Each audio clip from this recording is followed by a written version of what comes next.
খেয়ে দিয়ে রান্না বসাবো। রান্না বলতে আজকে ওর মা কালকে দিয়েছিল চিকেন, তারপরে চচ্চড়ি সব দিয়েছিল, সেগুলো নিয়ে এসেছি, সেগুলোই আছে। শুধু ভাত করবো আজকে, ভাত করবো আর দেখি কি করা যায়। একটু টাল মাছ সিদ্ধ করে নেবো, হয়ে যাবে।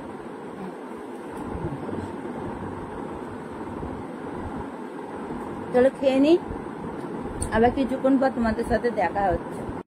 তো বন্ধুরা কি সর্বনাশের কাজ করে ফেলেছি আমি, দেখো। এই দেখো তোমাদের বৌদি গিলাসে না, কফি কাপের মধ্যে আমি কলে মাসুর মাছ থেকে এর মধ্যে রেখেছি যে একসাথে নিয়ে আসবো, কিন্তু নিয়ে এসছি দুজনাকে আর আলাদা করতে পারছি না আমি। এটা দুজনে এত পছন্দ হয়ে গেছে যে ফেবিকুইকের মতো জুড়ে গেছে দুটো। দেখো কিছুতেই সে 1 ঘন্টা ধরে বেরোই না। বাচ্চা বৌদি সেটাতে আমি মনে করি যে এরকম করে বাড়ি মারবো তাও তো বেরোবে না। এটা বাচ্চা বৌদি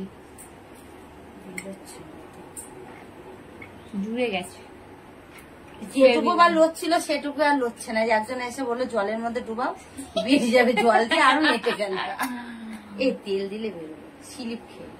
এটাকে রেখে দিয়ে এরকম করে জলগুলো সব বেড়ে শুকিয়ে যা দিয়ে আমি একমাত্র খুলতে পারবো। কি করবো, কি দেবে তার জন্য? আমি বলো যা বলবে তাই খেতে দিবে না, খাবার 2000 টাকা দেবে। হ্যাঁ 2000 টাকা দেবো। এটা দাম 60 টাকা, এটা দাম আমি তো ফায়দায় 60, 70, 80 টাকার জন্য ওকে নাকি 200 টাকা দিবো আমি। 2000 টাকা, সরি 200 টাকা দেবে বলো। হ্যাঁ 200 টাকা দেবে। হ্যাঁ দেবো, খোল।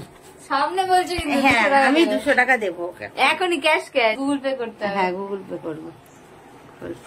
আর যদি না দাও? দেবো, খোল। আর যদি না দাও? আয় খোল আগে। দেবে তো? হ্যাঁ ফোন পে তে। হ্যাঁ।